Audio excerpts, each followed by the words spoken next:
Dalam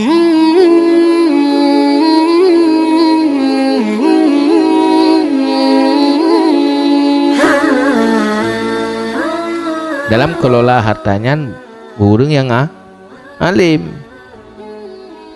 Saban teh anak dah pedua. Roh pedua bak salah. Kahanji ke buat ti. Cok harta penan sagai sedekah, ya bebut tabzir. Berfikir pemurah padahal tabzir. Kadang ini perlu hemat. Roh fikir kriit atau kriit roh anggap hemat. Makanya hinan perlu naik ilmu. Setira urang. Na urang itu dayang na dua roh cedera. Tiro cedera gaduh gemutang. Tak kepu le gemutangnya. Gemutangnya kadang bapak untuk penampilan. Tiro urang tu hana gemutang. Tapi dia hana pu pajo. Nya pu dah bantu urang mutang je pu dah bantu urang hana pu pajo je. Lebih utama dah bantu urang hana pu pajo je. Tak bantu urangnya hanya tak bantu ganyan tu tabzir.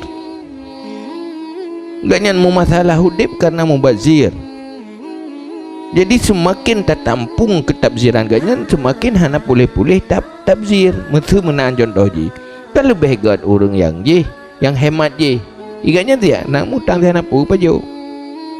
Memang dia dakalan mana orang hana pu pajo, hana tak susah ke. Baju ku hobah biu. Bapa pisang ke mama haju je tak kira. Ya? Tapi orang yang tabzir lepas susah udah kejar-kejar le utang. Tapi lepas susah agaknya nak tak minta kera ke. Hanya kurang buat penampilan, hanya hantaban nganggap gaduh ke banding-banding dengan orang yang tuh tapi-tapi ganyan ke. Yang lebih baik orang yang hemat je, yang kebutuhan pokok tak bantu. Nah, nyen mesti antara pertimbangan ila. Cuman kadang tu mono tina poh mati ke gara-gara yang hanang bayu utang. Ibu mati gentu. Nyen kena pertimbangan laum. Urang je hana buhan mati ke urang nyom hana bayu utang mati ke. Tapi selamat nyawa. Nyen ka beda dalam pertimbangan. Kena sisi-sisi. Yang keji perle untuk kelola hartanya bersep ilmu mah datang tindakan yang lebih baik. Nah, nyuruh hana ilmu kadang-kadang ada butuh kagak bersalah. Krit hak yang. Padahal tak diperiksa kan krit hemat. Kadang-kadang urang hana ilmu ke urang tabzir geken. Mampu murah hak yang. Padahal tak diperiksa mubazir kan pemurah. Hana gazib. Jadi ukuran je harus ila mengkerja bergaji kelola harta. Bersep ilmu tentang kelola harta. Kan ilmu perselamat pula harta maksudnya. Ilmu baik berdosa, baik sampai tabzir dengan hartanya, baik sampai takdir kreat. Maka boleh ila ilmu. Menyuhana ilmu salah kelola je. Tapi punya ukur hana ilmu je salah. Kurang mubazir tak pegah pemurah, kurang hemat tak pegah kreat. Padahal hemat dua hana gad. Jadi ukuran je ilmu. Gaji urang hana ilmu, hanya dia hukum kau beranggaho hantar ilmu.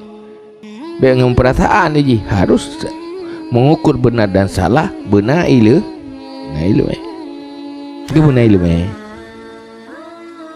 Ya, dia berhadapan menan. Nyan hoga terbantu. Mesti nak dua orang melaki. Pukul no tajuk pukul deh. Ni untuk lebih kan. Payah benar ilmu. Le urangnya kaiban, agama ganyan pakiban, hemat ganyan pakiban. Toba so yang berat som hajat. Karena apa? Tabri ke urang menghajat yang som hajat lebih afdal daripada urang menghajat tapi hana ke som hajat ganyan. Gak pegah hajat yang bagus. Lebih ke tabak ke urang mahajat yang hana ke pelema hajat bagus. Ni lebih le falat. Ni ke ilmu ti. Nyu kana ilmu ke dah pilih. Rat segala sisi yang lain sama dua. Yang membedakan dua ke tiro ke yang hana ke pelema hajat bagus. Susah-susah tiro hajat tapi hana ke pegah bagus ke imro ke. Tiro tu pegah bagus. berhadapan dua orangnya, tanyo yang najik dah bantu sirau yang nak kapasitas nyan kapayah dah bantu orang tu hajat. Karena dalam ilmu kepegah lebih afdal dah bantu orang mahajat yang som ketimbang orang mahajat hana som hajat.